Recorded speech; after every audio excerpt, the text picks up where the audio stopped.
Guys, today we're going to take a look at an assortment of RTA battles featuring the brand new Totemis. We're going to take a look at some water ones, some wind ones, which everyone cares about the wind ones more than anything else, and then some light ones as well. Light one is pretty nasty. I'm excited to see some nasty stuff.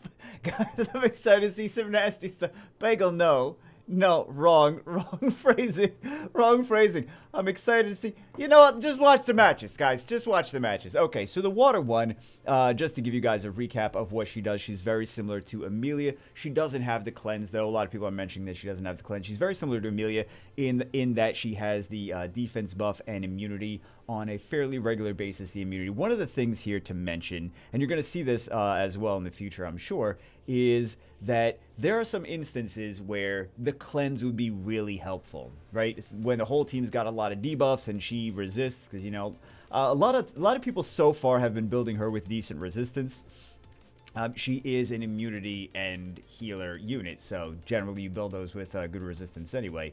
But if she had a cleanse, that would be even more clutch, because, like, look at these, like, provokes and glancing hits and things like that. That would be great to, she went for the cooldown on that, but that not really gonna help too much, right? The segment cooldown, because she's got the totems either way. So yeah, I don't remember what I was saying. Oh yeah, so there's some instances where that immunity would be super clutch to have, whereas sometimes things like Lulu or things like Amelia would be stronger, or things like Pontos, guys. I mean, just use your Pontos. I don't know what you're gonna use the Aaliyah for. Just use Pontos, man. Okay, so there's not a whole lot of strips on the enemy side, though. There's the Sekhmet, which she's gonna get now. But it's not really doing much. Not really doing much, Sekhmet. What are you doing there? So yeah, I think at this point that's just game. Yeah. Okay. I mean, the thing is, like, the Sekhmet is not really doing too much to the Antares. And then between the Vertiheal, the Gianna's just turn cycling like crazy. Although, let me be honest, Gianna enables a lot of other units to be kind of viable because it's Gianna, and she enables a lot of units in general to be viable. Okay, I just now realized that Vertiheal has a cat on his head. X match. By the way, guys, I apologize for, number one, getting this video out super late / early, depending on where you live and what time of day you actually see this, because everyone's in different spots. And also, this is the old layout. I actually kind of like the old layout because it's like the gameplay screen is so big, which I like. I was trying some new stuff, but this is the old phone because Summoner's War is completely broken on the new phone. It crashes my phone. After the new update, it just keeps crashing the phone, so I don't know what exactly to do with it. I thought it was Tony's account that was crashing my phone from his bad runes. It's not Tony's runes. I mean, it probably is Tony's runes too, but it's also the new update. I don't know for what reason the new update is crashing my phone, but I had to go back to using the old phone. This is the old layout, but I do kind of like the fact that it's so big. That's what she said. Okay, let's just. Why you guys even watch this? Okay, so let's see what this Dark Demon has in store for him. Let's see. I mean, the Dark Demon. Well, the Dark Demon does have a skill too that ignores defense, though. So I was gonna say the Dark Demon can't do too much if the defense buff is on, but he does do ignore defense. So yeah, GG. Next one, same player on the left-hand side, same water totemist, brings in a John. The Fire Sky Surfer has a bunch of passive units, okay, to counter that. Bans out the John, bans out the bombs. Okay, and then we get the Vertiheal Diana, which is a potentially toxic combination if it turn cycles enough. I mean, Vertiheal in any of those units is a potentially toxic combination if that turn cycles enough. So we know that he's not, well, actually, do we know that he's not on Violent? We don't necessarily know that he's not on Violent, so let's see what happens here. But I gotta think that team with the Water Totemist on it might have. It feels like it would have been better with the Wind Totemist. Or am I being crazy? What do you guys think? I feel like the attack power buff on the Gianna, on the Beast Rider would have been super clutch, more so than the defense buff. But I mean, I think he's just playing with it to see how he feels about it. It's doing well so far regardless. But yeah, I just feel like that would have been even more brutal. Like, that would have killed there if it had the attack power buff. So Wind Totemist is pretty solid too. So, very nice, very nice. He's picking the Feng Yan first. I don't know why he's picking the Feng Yan first. Maybe, I mean, this is a 300-point difference. So, let's see. Didn't Comtro say they improved matchmaking? 300-point difference. So, Ban's out to sustain. There is still some sustain on Diana's shields. So, let's see what actually winds up happening here. Should be interesting. Increased cool time on that, so she does not have her opportunity to strip. So, it looks like Molong is definitely going to snipe something out. Snipes out the Juno. And then does he go for... No, he just goes for... he goes for that. Okay. Well, I mean, he didn't really have to because the Fire Slayer was going to come in after that. Okay, so turns out the C2 player is actually winning. This is what happens when you first pick Feng Yan. So let's see. Let's see what kind of crazy stuff happens after this. Gets the provoke. All right. And the... I mean, it's not a cleanse, so it can't cleanse the provoke. Let's see how many turns the Fire Lich winds up doing. Very curious. You know, I think I have to redo my Feng Yan. I don't know why you guys need it. Wow. I don't know why you guys need to know that, but I am just shocked that you... I mean, maybe it's full resistance, because you know these things are built... These your cleansers, healers, things like that, revivers, generally built with high resistance regardless. So, you know, that thing is probably going to have high resist. A lot of people don't really worry too much about having high accuracy on the Diana, so it's probably not that shocking to see that actually resist. It's just, you know, wind unit with multi-hits, multi-strip into dots onto a water unit. It's kind of shocking. I mean, it's not the first time I've seen something like that happen, but yeah. Okay, some extra clutch cuts with the Lich. Let's see how much more Lich stuff the Lich does. Additional turn, okay. Sea Tribe Totem. Gets the heal, the defense buff, the immunity. Still, no cleanse though, no cleanse. Guy's like, yeah, we know. Does he cut? He cuts. Okay. Gets the slow. I thought that was... Oh, and he cuts again. Okay. So that is match changing if the Fire Lich procs a bunch, right? So I don't know why I say right like I'm asking you guys. Right, guys? Is that what changes the match? Yeah, it's RNG. Jeff definitely changes the match. Bagel, does this guy not know RNG exists? Does he not know? Does Bagel not know? Bagel, RNG. That's usually it defines winning and losing. A lot of times, it really does. As much as it's a meme, it really does. So, yeah, if that Fire Lich procced less, then that would have been a very different outcome. Next match, Wind Totemist, which is what I'm sure most of you guys want to see, because you guys are like, yeah, we have the Wind one. We don't have the Water one. That's going to be a swift Wind Totemist. You could tell that's all going to be super, super, super fast. Speed lead, they didn't bring a second speed lead because the opponent wasn't trying to contest speed. They were just being tanky, right? So that was a swift Totemist, and as much damage as did not kill the Vivachel. Did not, I mean, HP lead, so that's why I didn't kill the Vivachel, so. And then also, if you make Daphnis super fast, you know, he lacks as much damage as he could have if you made him like Rage, for example. So, goes for the Reckless onto the CR, but was not enough to kill. Now they're going to have more heals, though. Now they're going to have more heals. I was going to say, but they didn't Violent proc into... Well, they weren't going to Violent... It was a Swift. It was super fast, right? We saw them take turn 1 outspeed everything else, and you know the Barbara is going to be even fast, and that Daphne is going to be... Like, that was a super fast single target cleave that they were using, so... That was not going to Violent proc, because that was definitely not on Violent Runes. Okay, so let's see. Do they have... They got the Cleanse. Very nice, very nice. I was going to say, do they have the skill 3 again? That was enough to kill, right? Because he does 30% damage regardless. Even though he doesn't have a defense break or anything. Because he would have needed the... Is that going to be enough? Yes, it is. GG. I was going to say he would have needed a buff on the enemy to defense break and then nuke, but the 30% damage was a lot of the damage anyway. So, GG. Next one, another Wind Totemist, however, in a very different sense. The first one was a single target cleave with the Wind Totemist. This one, the Wind Totemist, is being used against a single target cleave in part of a bruiser team. So, let's see what actually winds up happening here. Leo's got a little bit of damage on CR. That is a Despair. That is Despair Dark Pioneer. Usually you see them on Swift. This one was a Despair Dark. I wonder how fast he is. I wonder if he can still contest turn 1 with 118 base speed. Maybe they got a crazy Despair set. I don't know. Resistance. Resist the stun. So, is that enough? The dot kill. That was a clutch dot, guys. It was a clutch resistance, and then it was a clutch. Really needed that dot to kill. Okay. And they got another totem for some more immunity and heals at least on one unit, but didn't heal the things that have the defense break on them. So, that was also a clutch Violent proc. Guys, did you know that Violent Procs can sometimes win you the game? I'm just saying. I don't know if you guys knew that. I don't know if you guys, oh, you already knew? Okay. Well, then I have nothing more to nothing more to teach you. Violent Procs can sometimes win you the game. All right. I don't think that they're going to be able to, yeah, I kind of saw that coming. Like, there's not that much damage on that side. The Dark Pioneer, I mean, he sucks up buffs, so that's nice, but he's not going to be able to out-damage the Mo Long and the Leo combination with that sustain in there, so GG. But you see it with a different, like you saw with the single target cleave first, now you see it in more of a bruiser comp. Next match, of course, Birdman's using it. I really got to learn his name. I'm just going to Google Translate. Where's my phone? Oh, we're on the phone. We're on the different phone. No, not the regular phone. Okay, so let's see what happens. Fun fact, this Bulwark is actually a strong counter to, I mean, the Lulu. Yes, it's a counter to the Lulu, but also counter to the Antares.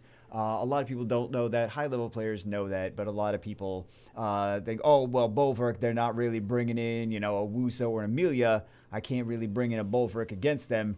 They're bringing in that Antares. You could definitely bring that Bulwark in there. So, it's a little known fact. So, let's see. Did not get the defense breaks on there. That would have been clutch because he's going to stay alive. Yeah, he's going to stay alive. That little bit of a heal can keep him alive there. And now he's going to get a heal now. So, that was just that little bit of extra damage. That lack of a defense break. Because if he got that initial defense break, with the, he's going for just any little bit of heal as possible. It's like, please heal. Please, I need to keep the Bison alive. But yeah, if that would have defense broken, if that Cocky would have defense broken the Bison, this would have been a different situation right there. The Cocky owner is like, yeah, I know that. Thank you for bringing attention to that, because I should have had that in the bag. So, anyway, GG. First pick wins Totemist. Into, of course, Diana and Lulu. And then Molly Artemiel come out after that. And Belial and Ritesh. Because everyone's clamoring for to see some Ritesh in RTA. I mean, Ritesh he's got an AoE defense break. He's got a defense buff. He's got a provoke skill 1. Also speed buff on himself. That is a super tanky Diana. Took all those hits. Still alive. And the Wind Totemist kept her healed up a little bit. Okay. So he gets the shield on there. Very nice, very nice. Oh my god, that Diana took a lot. She took a lot of abuse. Okay. That's why you grind your every little bit of efficiency, guys. This is why every little bit of grinding runes really does matter. Okay. And then between the Lulu toxicity, well, I was gonna say between the Lulu toxicity and the Totemist, but no defense breaks. Oh my god, this is gonna be a long match either way, because he's gonna keep getting those revenges on that team. So I feel like Birdman. I really gotta learn his name, man. I feel like Birdman eventually wins this, but he's gonna need those defense breaks from Ritesh. So he's just basically got to wait for Ritesh to get his skill 3 and then defense break something and then start attacking that thing after that. So, although Kinky, I mean, Kinky could do kinky things. Kinky can definitely do kinky things. I've seen it on Craigslist. He posted, hey guys, I'll do some kinky things. Oh my god, what is wrong with me? What is wrong with me? Okay. But I mean, the Ritesh is, like, even if Ritesh hits that Kinky with skill 1, he's not going to crit, so he can't buff his own speed.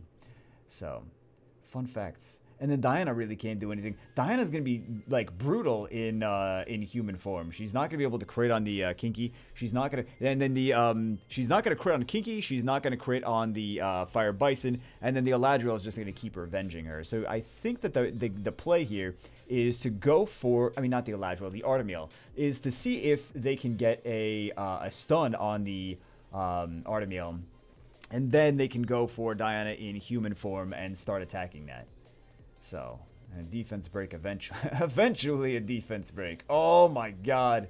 This is gonna be the forever match, guys. This match is gonna be another 20 minutes. I feel it happening. It's gonna be another 20-minute match. And Artemiel is going to skill 2 and defense buff. Oh my god. Does he get the he's gotta wait for an AoE defense break and then a stun. Oh my god, and then a stun on the Artemiel. He can do it without the defense break because the additional damage in artifacts is going to be enough to help out the damage on the Artemiel. But he has to try to get that stun on there first. So, Does he get this thing? Oh, he's not even going for the Artemiel. I would have tried to stun that Artemiel. Oh my god. Yeah, I would have tried to stun the Artemiel and then start pumping damage into the Artemiel. Because then you don't, if you don't have to worry about the Artemiel anymore, then you don't have to worry about the sustain. That's just the way that I would approach it, right? I mean, the Kinky's gonna self-sustain, but this match is gonna go a long time, a long, long time. Okay, crushing, but yeah, it's not really gonna crit on that. Okay, he's just trying to get as much damage into that as possible, but yeah, I would be more concerned with the Artemiel.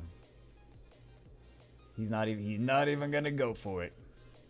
Well, he was just getting some sustain on there. Now he's got the defense break. Okay, that's just how. Okay, so he didn't even see if Kinky could solo.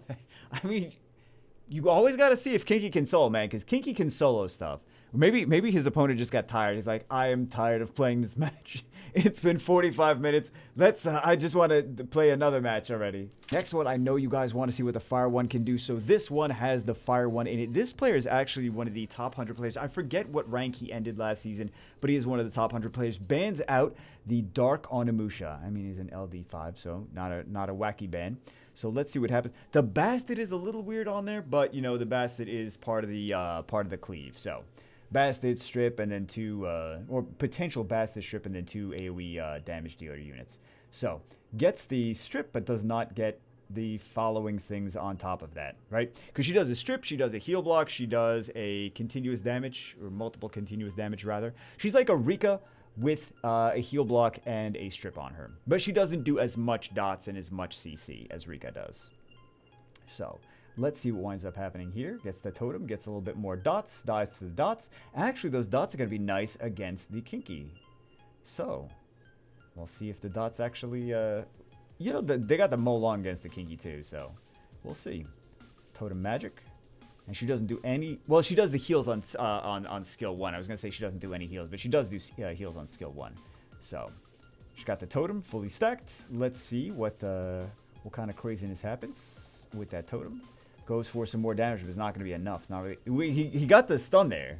So, could not use the totem. Let's see. Gets additional turn. Okay.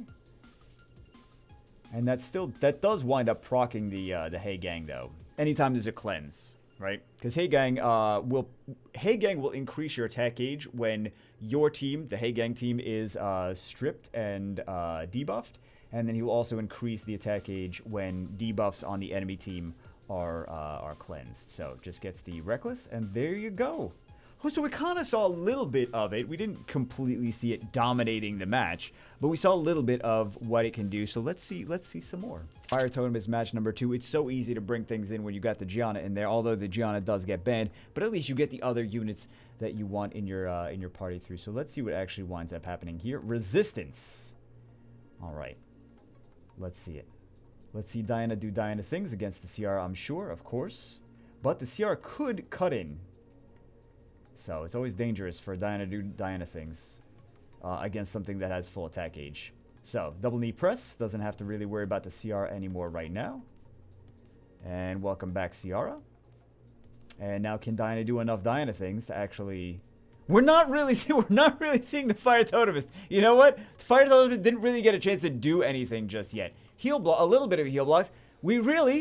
We saw Diana do Diana things, and Fire Bison do Fire Bison things, and Fire Bison resist the Sekhmet strip. That's, for the most part, what we saw so far. We didn't really see Fire Totemist do Fire Totemist things. More Wind Totemist. I know we all want to see the Wind Totemist. That's one of the nice things about a fusion unit, is that everyone has access to it. This way you can actually see if it's good or not based on the people using it or not using it. Not just be like, oh, they don't have... Also, I like the fact that was Diana was banned out. Among the two LD5s, they decided, they're like, you know what? Diana's the most toxic unit here. We gotta ban this Diana out. So, let's see the immunity and the attack power buffs and the cleanses. Very nice. And then does half damage to CR. There's enough cleanse on that team, though. I feel like they're just fine. I feel like that Jaeger's going to do a lot in here. But, yeah, it's nice that this unit is a fusion, so everyone has access to it, so everyone can know, like, oh, well, is it getting used? Oh, then it's probably pretty decent.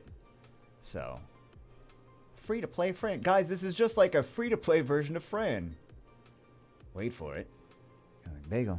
A free-to-play version of Fran. Yeah, you just have to fuse it and then Devilmon it instead of feeding 2 stars to it. Yeah, free-to-play. Free-to-play version of Fran. This looks like it's the same people as the last match, because there's Diana and there's Jaeger and there's the Wind Totems. It's different players. Apparently, Jaeger is a nice combination with Wind Totemist, or it just happens to be that RNG coincidentally. Oh, jeez. But she's gonna violent proc 3 more times. Look at that, she's back up to half. Why would you do that on a Molly? She's just back up to half HP with a shield on now. That did nothing. Lols. All right, so let's see some more heals from this free-to-play friend. Lols. Okay. It was almost Dragon Knight versus Dragon Knight. So the thing is, they got to keep that. They got to just look for an opening here for the Molong to Reckless. However, they're not speed tuned to go Molong right after the or Molong right into the Molly next. So they did change the attack bar with the Vivachel. It's nice to see Vivachel being used though. Because Vivachel was OP in the very beginning of RTA, and then she's been sitting on the sidelines for a while, not really being too meta, but it's nice to see her actually being used again. So, because there's some things that Vivachel is strong against that's not... Oh, I thought that wasn't going to kill, actually. Okay. I think... I mean, they still could come back from this, though. They still could come back from this. They got the Vivachel, they got the Ragdoll. But, I don't know, man. Yeah. Yeah, once that Diana was gone, that was a lot of their damage and turn cycling and the toxicity. Diana is so toxic though. Diana is like right up there with the LD5s, man. You know, you guys, I don't have to tell you guys, you know. Last match of the day, G1 versus G1. We're already seeing 2 bruiser teams actually. 2 bruiser teams. We're already seeing some LD5s being picked. Bans out the LD5 from one team, and then the 2 LD5s make it into the other team. So the thing is here, I feel like the Oberon. Well.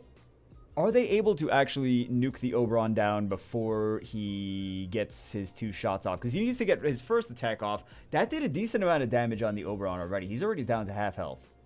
So, he's almost dead. But he gets invincibility here after the Light of Judgment. So, and there's 2 healers on that team. So, he could just get healed. I mean, I feel like he's going to get healed up to maybe like 50. It depends on the Violent procs. Like 50% HP. Okay. Like 65% HP. Okay.